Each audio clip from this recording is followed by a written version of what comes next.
ought to have been some authority. Why didn't you provide that? That's where I'm coming in, and I'm explaining our processes. We process payment as at June, waiting for money. So our payment are usually in our IFMIS and IMB in internet banking. So what we wait, and we already put by closer of 30th June, we do our request to COB. Now COB releases that money in July. So ours is only to pay to the various beneficiaries. How can that be go back to approval to the speaker? You are answering questions in your head, not the questions that are before us. Chair, Governor, I think I'm here. Governor. Yes. Governor, your written response here says that the payments were for a different financial year, and therefore the approval of the speaker on an appropriation bill that came into force on 15th July 2024 does not apply. No, and you're getting it wrong, Chair. Let me kindly, respectfully correct that perception. Fine. What happens with the county governments is that, we get sometimes very late exchequer releases. Towards the end of the financial year, Treasury will tell us we'll probably release some money to you next week. And then they don't release. But we start processing the payments in readiness, so that by the time we get to 30th of June, we have started the processing awaiting COB. So when the money is released by Treasury, then we usually seek for extension for us to be able to make payments against the previous budget, not the current. That is why we do not need the Speaker's approval, because you're not dealing with the current budget. I'm with you on the same page. I'm with you on the same page, the exact same page. Yes. And that is what the Treasury has clarified. Did you have the Speaker's approval to make payments for that financial year where there was an extension? Definitely yes, isn't it? Yes, we did, because it was already passed by the Assembly. Why didn't you provide it to the Auditor General? Because I do not imagine that you withdrew, you spent for an entire year without the Speaker's approval. That is unreasonable, isn't it? Just let me ask a question again, maybe out of ignorance. If a budget was already approved by the Assembly, and you've been spending money against that budget for the entire financial year without going back to the Speaker for approval, does that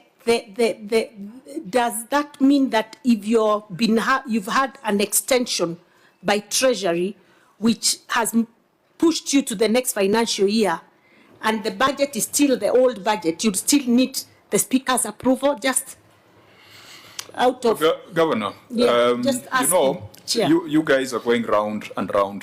You should have listened to what the Treasury said. Treasury, can you just repeat it, because they are not getting it? Chair, I wish to repeat the same. Though the budget was for the other financial year, the withdrawal was made in the current year. Yes. The system does not go back to the year the previous year. The auditor will check on the transactions that are made in the current year. The system will not tell the auditor they were for this financial year. So what you need to do is go back, get all those documentation to explain to the auditor why this money is being withdrawn this financial year and it was for the other financial year. So those documents must be there. Even if you are to produce the approval from the Speaker there for the whole year, it would have explained to the auditor what it is. So I do not want any further argument. Okay, I want evidence now. Now I want evidence. I don't want further arguments. Let me give final submission.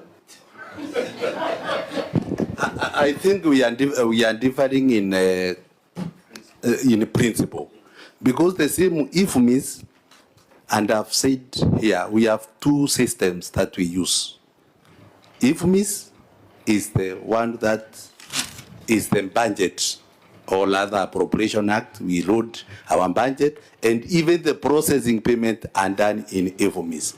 Once we are through with the IFMIS, those payments go to another system, like a bank, CBK. So, as at the end of the year, we close all the payment and we submit that file to the control budget. The IFMIS is active with the Appropriation Act. And every time we close our IFMIS system, we are around one window to close all the transactions, and then a new financial year is opened. So I believe Treasury is not. This is a problem with. We don't use the new financial year. Order, Chief Officer. Order. Yes. I do not think your submission is more useful. This is a problem with technicians.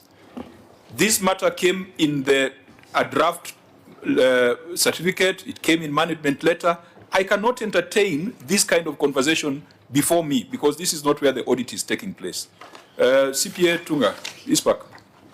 No, I just wanted to alert the Chief Officer that indeed she has put it very clear. So I wish you just followed the comment she put. Then you will understand that now different 2 financial years, but you are spending within 2 financial years, though it's for the other budget. That will have sorted everything for you. And then you will understand why the documentation is important. Thank you. Yeah, because your officer is focused on winning the argument.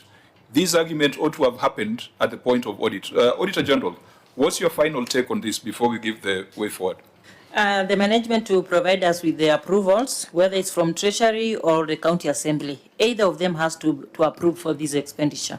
And in most cases, when the Treasury delays with the Exchequer, it normally guides the recipients or the beneficiaries on which year for the amount to be accounted for. So kindly also when they'll be submitting their responses, let it also be accompanied by a letter from the Treasury indicating in which year, particular year, that last quarter was supposed to be accounted for. Thank you. And you had already made this request to the entity? Yes, Chair.